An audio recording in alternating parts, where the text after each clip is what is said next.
Hi friends, అంతా ఎలా ఉన్నారు? బాగున్నారు అనుకుంటున్నాను.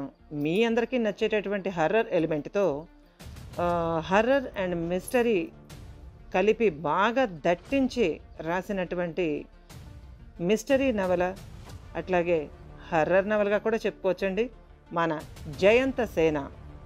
ఈ మిస్టరీ హర్రర్ నవలకి మీ అందరికీ స్వాగతం. ఇంకా మన ఛానల్ని, ఆడియో ఫేస్ ఛానల్ని సబ్స్క్రైబ్ చేసుకోండి, లైక్ చేయండి, షేర్ చేయండి, అట్లాగే కామెంట్స్ రూపంలో మీరేమనుకుంటున్నారో తెలియచేయండి. ఇక ఆలస్యం చేయకుండా మనం మెయిన్ స్టోరీలోకి అయితే వెళ్ళిపోదామండి. రండి, ఆస్వాదించండి, ఆనందించండి, ఎంజాయ్ చేయండి, ఎంకరేజ్ చేయండి మన జయంత సేన.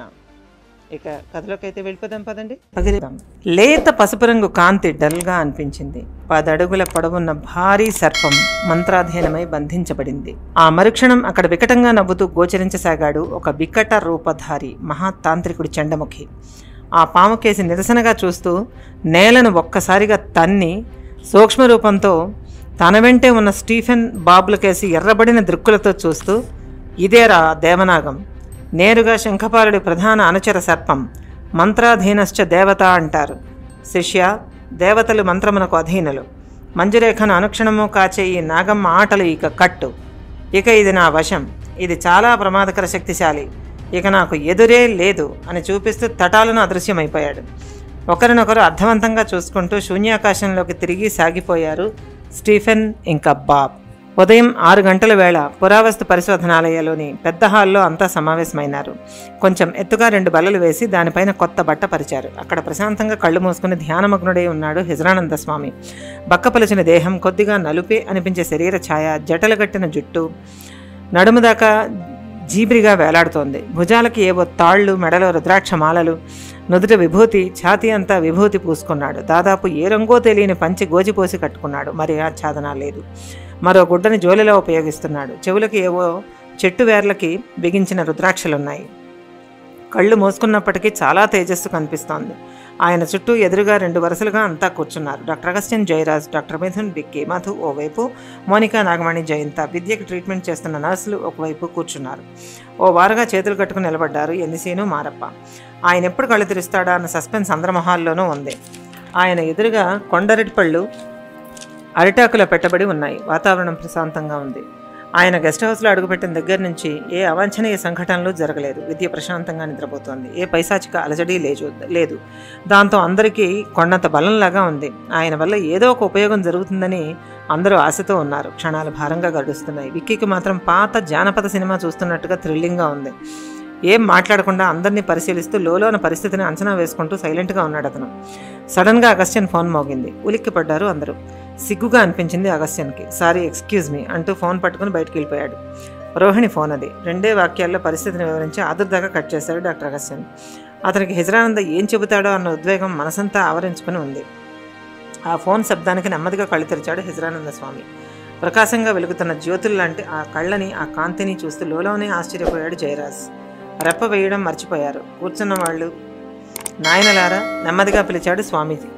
చెప్పండి స్వామి, ముకుళిత హస్తాలతో అన్నాడు డాక్టర్ మిథున్ సంతృప్తిగా తలపంకించి అందరినీ చూస్తూ.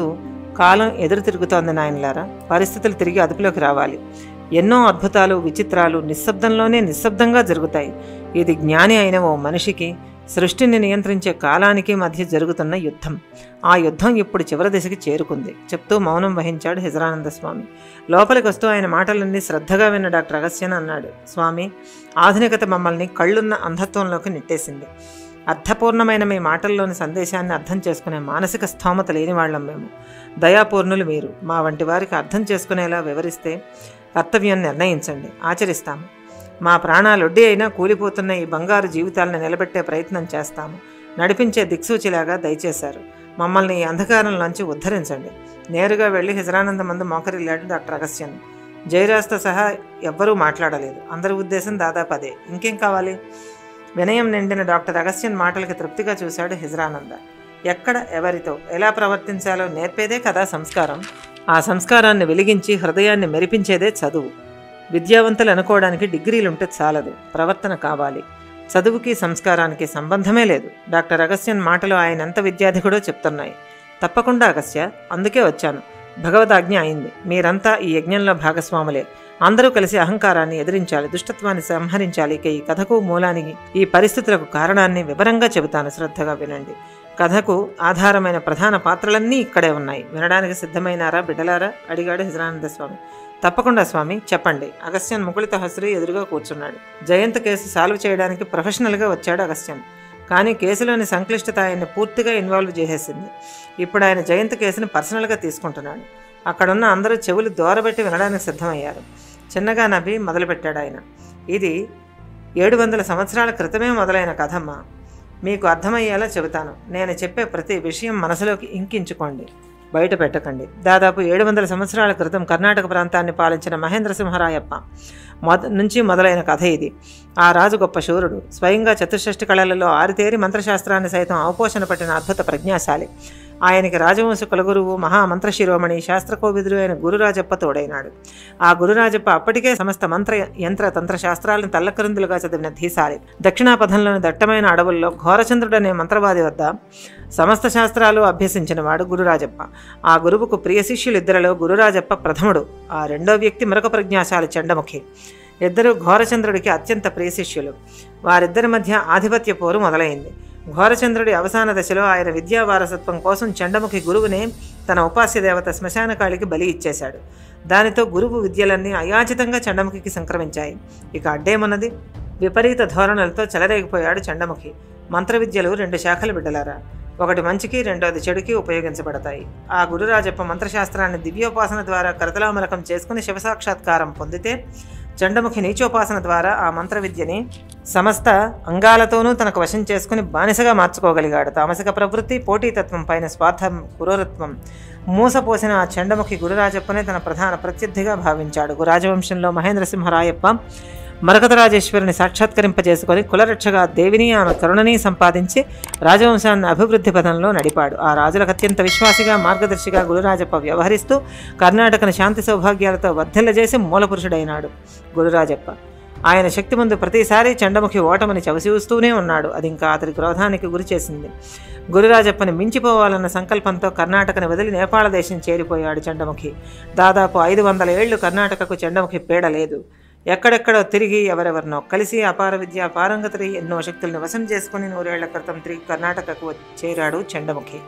అదిగో అప్పటి నుంచే రాజవంశానికి క్షీణదశ మొదలైంది. సరిగ్గా ఇప్పటికి శతాబ్దం క్రితం అని గాలిలోకి తీవ్రంగా చూస్తూ, గాలిలో దుష్టశక్తి ఆవరించింది. ఇది దైవశక్తి గెలిచి తరుణము, ప్రయత్నలోకం చేయరాదు. విక్రమసింహరాయ, నీ దృష్టి ఆ దిక్కున ఎక్కుపెట్టు నాయన.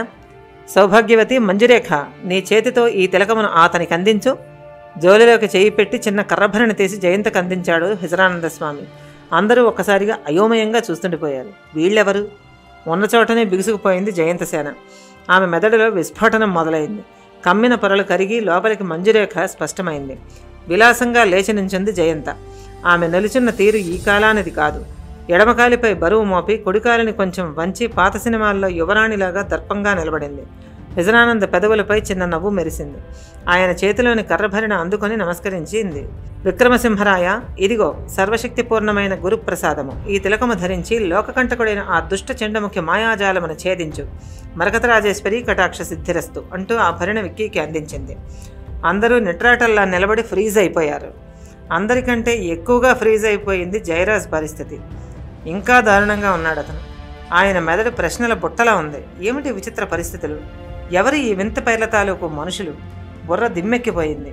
మిగతా వాళ్ళు ఆశ్చర్యానికి అందనంత ఎత్తులో జరిగేది చూస్తున్నారు. గది బయట గాలి స్పీడు ఒక్కసారిగా పెరిగింది. కిటికీలు టకటకా కొట్టుకుంటున్నాయి. ఆమె చేతిలో భరిణని యాంత్రికంగా అప్రయత్నంగా తనకు తెలియకుండానే అందుకున్నాడు విక్కీ. జయంత చెయ్యి తగలగానే అతడిలో 1000 కోయిలల కూజితం, శతకోటి తారకల మెరుపు. ఈ స్పర్శ ఈనాడిదా? కాదు కాదు, కాదేమో. అయోమయం. తనెవరు? ఆమెవరో పిలిస్తే తనెందుకు అందుకున్నాడు? తనకేంటి సంబంధం? విక్కీలోని వర్తమాన పరిస్థితిలోని మనస్సు ప్రశ్నల మీద ప్రశ్నలు సంధిస్తోంది. అవును, విక్రమసింహరాయప్ప. కర్ణాటక మహాసామ్రాజ్య సింహాసనానికి ఏకైక వారసురాలు మంజురేఖ. మేనమామ వరసైన ప్రియబాంధవుడు తానే కదూ? అవును, తానే. తననే ఎప్పుడూ విశ్వసించే తన ప్రియభావాల గని మంజురేఖ. ఆమెలోని అందము, తెలివి, తనలోని శక్తిని గుర్తించింది. తనంత తానే కర్ణాటక పశ్చిమ భాగ రక్షణ, అంతఃపుర రక్షణ అప్పగించింది. 22 ఏళ్లకే తన శిరస్సు ఆ బాధ్యతల్ని ఆనందంగా స్వీకరించింది. అవునవును, తనే కదూ? అవును, తానే. గండరగండ సింహరాయప్ప. అమిత పరాక్రమశాలి విక్రమసింహరాయప్ప తానే తన ముద్దుల మేనకోడలు అపూర్వ సౌందర్య రాశి కర్ణాటక భావి రారాణి మంజురేఖాదేవి తనకి గురుప్రసాదమైన శక్తి తిలకాన్ని దుష్టశక్తుల పాలి యమపాశం కమ్మంటూ అందిస్తున్నది.